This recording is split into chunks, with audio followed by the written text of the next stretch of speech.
arparadio.com की प्रस्तुति इतिहास का अभ्यास। वाचक स्वर पद्मा मणि। चंद्रगुप्त मौर्य। शासनकाल 322 ईस्वी पूर्व से 298 ईस्वी पूर्व। चंद्रगुप्त मौर्य का प्रारंभिक जीवन। मौर्य वंश के समान चंद्रगुप्त मौर्य के प्रारंभिक जीवन के संबंध में भी अनेक किंवदंतियां हैं, परंतु कोई स्पष्ट प्रमाण उपलब्ध नहीं है। चाणक्य को मगध के नंद वंश के राजा ने अपमानित किया था, जिसके फलस्वरूप चाणक्य ने प्रतिज्ञा की कि वे तब तक चैन से नहीं बैठेंगे जब तक नंद वंश का समूल नाश नहीं कर देते। संयोगवश उनकी भेंट चंद्रगुप्त से हुई और चाणक्य उन्हें तक्षशिला ले गए। चाणक्य ने उन्हें सब प्रकार की शिक्षा प्रदान की। चंद्रगुप्त के साहस एवं रण कौशल और चाणक्य की कूटनीति दोनों ने मिलकर नंद वंश का समूल नाश कर दिया। चाणक्य और चंद्रगुप्त की मित्रता ने भारतीय इतिहास को एक नई दिशा दी। चंद्रगुप्त मौर्य का राज्यारोहण 322 ईस्वी पूर्व हुआ था। चंद्रगुप्त मौर्य की विजय। पहला, मगध पर प्रथम आक्रमण। चंद्रगुप्त मौर्य और चाणक्य ने एक शक्तिशाली सेना का संगठन किया और मगध पर आक्रमण किया। मगध एक शक्तिशाली राज्य था। वहां के शासक धननंद ने चंद्रगुप्त मौर्य को पराजित कर दिया। चाणक्य और चंद्रगुप्त मौर्य किसी प्रकार भागने में सफल हो गए। तब उन्हें एहसास हुआ कि बिना सीमांत प्रदेशों पर अधिकार किए मगध पर आक्रमण करना अनुचित था।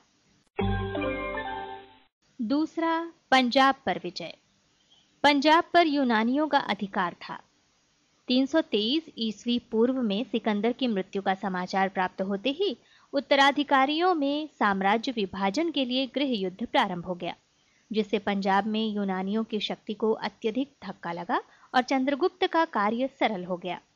चंद्रगुप्त मौर्य ने शक्तिशाली सेना के साथ पंजाब पर आक्रमण किया और यूनानी शक्ति को पंजाब से समाप्त करके लगभग 322 से 321 ईस्वी पूर्व में पंजाब पर अधिकार कर लिया। तीसरा, मगध पर पुनः आक्रमण। चंद्रगुप्त मौर्य का मगध के राजा धननंद के साथ भयंकर युद्ध हुआ। धननंद के पास विशाल एवं शक्तिशाली सेना थी। इस भीषण युद्ध में धननंद की पराजय हुई। धननंद की हत्या कर दी गई। चाणक्य ने चंद्रगुप्त की सहायता से नंद वंश का उन्मूलन कर दिया तथा मगध पर चंद्रगुप्त मौर्य का अधिकार हो गया। चौथा, सेल्यूकस से युद्ध। सिकंदर की मृत्यु के बाद साम्राज्य के लिए जो संघर्ष हुआ, उसमें सिकंदर का सेनापति सेल्यूकस पश्चिम तथा मध्य एशिया के प्रदेशों का स्वामी बन गया था।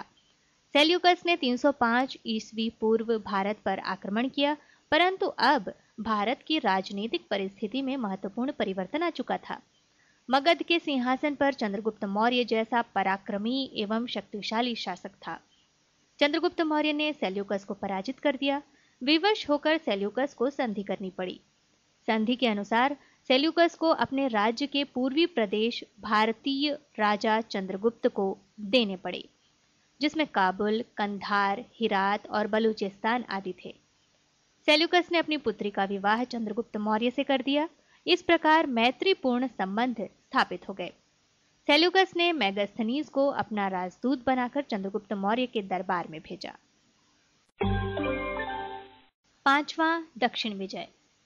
चंद्रगुप्त मौर्य के साम्राज्य में दक्षिण भारत भी सम्मिलित था। जूनागढ़ के रुद्रदामन के लेख से पता चलता है कि सौराष्ट्र चंद्रगुप्त मौर्य के प्रदेश का एक अंग था। छठवां, पश्चिम विजय। चंद्रगुप्त मौर्य ने पश्चिम भारत पर अधिकार कर लिया था। महाराष्ट्र के थाना जिले के सोपारा नामक स्थान से प्राप्त अशोक के शिलालेख से पता चलता है कि सोपारा चंद्रगुप्त मौर्य के अधीन था। और अब साम्राज्य का विस्तार। चंद्रगुप्त मौर्य ने एक विशाल साम्राज्य की स्थापना की। उसका साम्राज्य पूर्व में बंगाल तक और उत्तर में हिमालय से लेकर दक्षिण में मैसूर तक विस्तृत था। इसके अंतर्गत अफगानिस्तान, बलूचिस्तान के विशाल प्रदेश, पंजाब, सिंध, कश्मीर, नेपाल, गंगा यमुना का दोआब, मगध, बंगाल, कलिंग, सौराष्ट्र, मालवा तथा दक्षिण भारत का मैसूर तक का प्रदेश सम्मिलित था। चंद्रगुप्त के अंतिम दिन। जैन साहित्य के आधार पर माना जाता है कि चंद्रगुप्त मौर्य जैन मुनि भद्रबाहु के साथ श्रवण बेलगोला चले गए और अपना अंतिम समय दक्षिण भारत में व्यतीत किया। चंद्रगुप्त मौर्य की मृत्यु 298 ईस्वी पूर्व में हो गई। मूल्यांकन। चंद्रगुप्त मौर्य ने भारत के छोटे छोटे राज्यों को एकता के सूत्र में पिरोकर एक विस्तृत और शक्तिशाली साम्राज्य की स्थापना की। वह एक विजेता ही नहीं, वरन एक योग्य और उच्च कोटि का प्रबंधक भी था। चाणक्य जैसे राजनीतिज्ञ की सहायता से उसने अपने विशाल साम्राज्य में एक उत्तम शासन व्यवस्था की स्थापना की और उसे सुदृढ़ बनाया। एक विजेता और प्रबंधक के रूप में उसकी सफलताएं महान थीं। उसने कुशल केंद्रीय एवं प्रांतीय शासन की व्यवस्था को अपनाया। पाटलिपुत्र जैसे बड़े नगरों में नागरिक प्रबंध हुआ करता था, जो 6 वार्डों में विभाजित था। सुदृढ़ आर्थिक व्यवस्था की स्थापना चंद्रगुप्त मौर्य द्वारा की गई। चंद्रगुप्त मौर्य के प्रयत्नों से न्याय व्यवस्था, गुप्तचर व्यवस्था और शक्तिशाली सेना का संगठन हुआ। arparadio.com की प्रस्तुति इतिहास का अभ्यास।